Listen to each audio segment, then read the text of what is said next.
டெல்லியில ஒரு பிராட் ஸ்கேல்ல தீர்மானம் பண்ண போறாங்க. வெறும் சீட் மட்டும் இல்ல, இதுல வேற 2 விஷயங்கள் பார்க்க வேண்டியிருக்கு. தமிழ் மாநில காங்கிரஸ் எந்த சின்னத்துல போட்டியிடும்?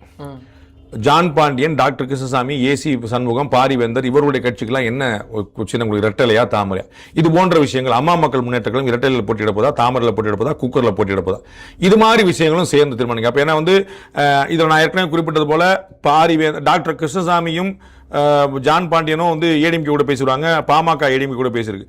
ஆனால் தமாக திரு ஜி கே வாசனும், டிடிவி தினகரனும் இவங்க எல்லாமே இந்த பாரிவேந்தர், ஏசி சண்முகம் இவங்கெல்லாம் பிஜேபி கூட பேசியிருக்காங்க, பிஜேபி கூட இருந்தாங்க.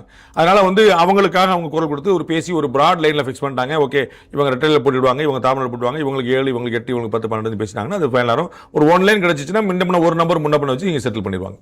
இது எந்த வகையில போய் நிற்க வாய்ப்பு இருக்கு சார்? இவங்களுக்கு 170லயாவது ஏடிஎம்கே நிப்பாங்கன்ற மாதிரி தகவல்கள்லாம் இருக்கு. பிஜேபி எப்படியாவது 35 to 35 பிஜேபி எல்லாம் கேட்கவே இல்லை. யாராவது கிளப்பி விட்டா கூட அவங்க கேட்கிற இடத்துல இல்ல. நீங்க பிஜேபி தமிழ்நாட்டில் 50 இடங்கள்லயாவது போட்டியிடணும்னு சொன்னா கூட எதுக்குங்க தேவையில்லாம கிளப்புறீங்கன்னு பிஜேபி கேட்கிற இடத்துல வந்துச்சு. அவர்கள் மனதுல ரொம்ப முன்னாடியே 25 செட்டில் ஆயிட்டாங்க. சோ எவ்வளவு கிடைச்சாலும் லாபம். 25 கீழே போயிடக்கூடிய வாய்ப்பு இல்ல, போனாலும் 20 கீழே போகக்கூடிய வாய்ப்பு இல்ல.